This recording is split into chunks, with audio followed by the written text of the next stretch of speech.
I'm Alyssa, and today I'm discussing my October 2019 favorites, which there aren't that many this month, so it's easier on me and a shorter video for you, so let's get into it. Oh, and by the way, if you've never watched my favorites videos before, that's where I list my favorite books, movies, TV shows, and video games, and I hope to inspire you to watch or read or play any of the things I mentioned that you haven't yet. And yeah, that's it. I'm just a nerd, so let's get into it. Starting off with the books I loved in October. First up is Dr. Sleep by Stephen King. This is the sequel to The Shining, which I love the Shining book. The movie is just in my opinion. Don't kill me. But Dr. Sleep, oh my gosh, I love this even more than The Shining, and I cannot wait to see this movie. It comes out this week, as of the time of filming, and I just loved how Stephen King portrayed Danny Torrance in this. He is an alcoholic who wants to turn his life around.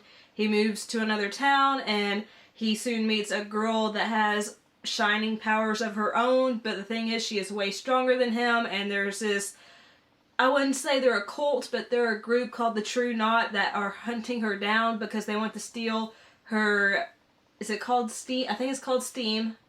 And basically anybody with the Shining has Steam, and this group feeds off that. They're kind of like vampires. This was so excellently written. There are throwbacks to the Shining novel, and it's so well done. And this is one of the books, I will say, that Stephen King pretty much nailed the ending. He's known for not doing that, but this one, it's just excellent. 5 stars. Oh my gosh, I love it. If you haven't read this or The Shining, read both books. They are so freaking good. And the next book took me pleasantly by surprise with how creepy it was, but that is The Wicker Man by Alex North. This is more of a mystery thriller than a horror, but you get such a creepy feeling from the atmosphere and the ambience that Alex North created in this story. This follows a father and son who moved to a town called Featherbank after they've suffered a tragedy. But the thing is, this town, 20 years ago, there was a man who would kidnap children by whispering in their windows and then kill them. And when the father and son moved to the town, there is a copycat doing the same thing. So you get this really eerie sense of dread because you want to protect the children. You want to know who's doing this, and it's just so well written. It's an enthralling whodunit. Again, you're going to get creeped out reading this. You're going to be looking over your shoulder while you're reading it because it feels like this person could be in the house with you. And just the nature of the topic, the themes that it presents, it's just, I'm not even a parent, and I just felt such a connection to these children that were victimized, and it was just, it's a heavy book to read, but it's so good, and I just thoroughly enjoyed this. Now moving on to movies. If you'd like to see everything I watch and why I rate the movies and my little written reviews I post, follow me on Letterboxd. I'll follow you back. But there are only 3 movies that I just utterly adored in October. First up is Joker. Very controversial movie, but I thought it was so superb. Joaquin Phoenix. Just give him the Oscar already. He does such a fantastic job portraying Arthur Fleck, and the themes of mental illness in this are so strong, and it really shines a light on how the country and the system fails people with mental illness a lot. It's just such an interesting character study, and there are small touches of Batman in this. You see a young Bruce Wayne. You hear a lot about Thomas Wayne as father, but this is mostly about Arthur Fleck and how he became the Joker. It's not your typical superhero, anti-hero movie. This is a very disturbing yet heartbreaking film. It's just a work of art. I love it. I want to see it again. There are so many messages and themes packed into this movie, and again, Joaquin did such an amazing job portraying the Joker. He's seriously probably my favorite Joker, maybe tied with Heath Ledger. Heath Ledger was phenomenal too, but Joker... The timer is not running. I wasn't talking to you, but Joker is fantastic. The next movie, which a lot of people actually didn't like this film, but I loved it, was Maleficent, Mistress of Evil. just seeing Angelina Jolie and Michelle Pfeiffer butting heads and all these beautiful elaborate costumes, the return of Aurora, I say that weird, I know, just seeing all the woodland creatures and fairies and oh my gosh, the love story. I just freaking love this movie. I am trash for Disney. I love Disney. And this is a classic feeling Disney movie, except it's live action and, you know, it's focused on Maleficent. But again, Angelina Jolie steals every single scene she's in. She is just so fantastic in this movie, and I really enjoyed it. It was so fun.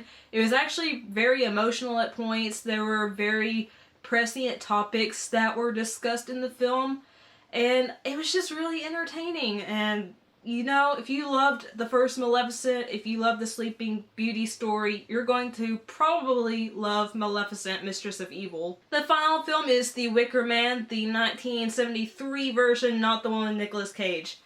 I watched this for the first time on Halloween this year, and I was shocked to see how well this holds up to this day. I love the story. I knew the ending because everyone gives the ending away. But it was so interesting to see what leads to the ending, and I loved Christopher Lee as Lord Summerisle. Oh my gosh, he just stole the movie. This is such an interesting look at religion, and also I love that it was based in Scotland. I didn't know it was based in Scotland. I would have watched it sooner if I had. I have a thing for Scotland, by the way, people, if you are new here. But I really enjoyed The Wicker Man. It wasn't scary, but it was very thought-provoking and eerie, kind of, and it was just very uncomfortable to watch at points, but it was just really well done. Now moving on to TV, the first show is This Is Us. Is this season 4? I think season 4 right now, and every episode's a knockout. I love this show so much. I love all of the actors. I love how they craft these storylines around very serious topics and they do it respectfully. I really like how they're focusing on anxiety this season, and I freaking love this show. If you haven't watched it, watch the show. It's on Hulu. You can stream all the episodes so far, but be prepared. This show frequently makes me cry, makes a lot of people cry, so have some tissues on hand, but it's so wonderful. I also really loved Criminal United Kingdom. This is a series that has 5 different parts, each a different country. But Criminal United Kingdom, I just freaking loved because David Tennant and Hayley Atwell are in 2 of the 3 episodes. They're 43 minutes apiece, I believe, so super easy to binge because 3 episodes for that one season. And it's just so interesting, or at least to me it's interesting. I love watching British crime shows, and I just love seeing how, you know, detectives figure out who did what in this case, and who's the actual culprit, and how they collect evidence, and I love all of this, and it was just so interesting to watch, and I highly recommend it. And if you've seen any of the other installments of Criminal, please let me know if I should watch them, because I loved United Kingdom, so yeah. Next up is Castle Rock Season 2. I really love how you get a really good look at the origins of Annie Wilkes, the woman from Misery. She's played wonderfully by Lizzie Kaplan. It is a little bit weird that this is set in modern day, and, you know, obviously Misery was way back. But it's just such an interesting character study. There are some moments that actually made me gasp out loud watching the episodes I've watched so far.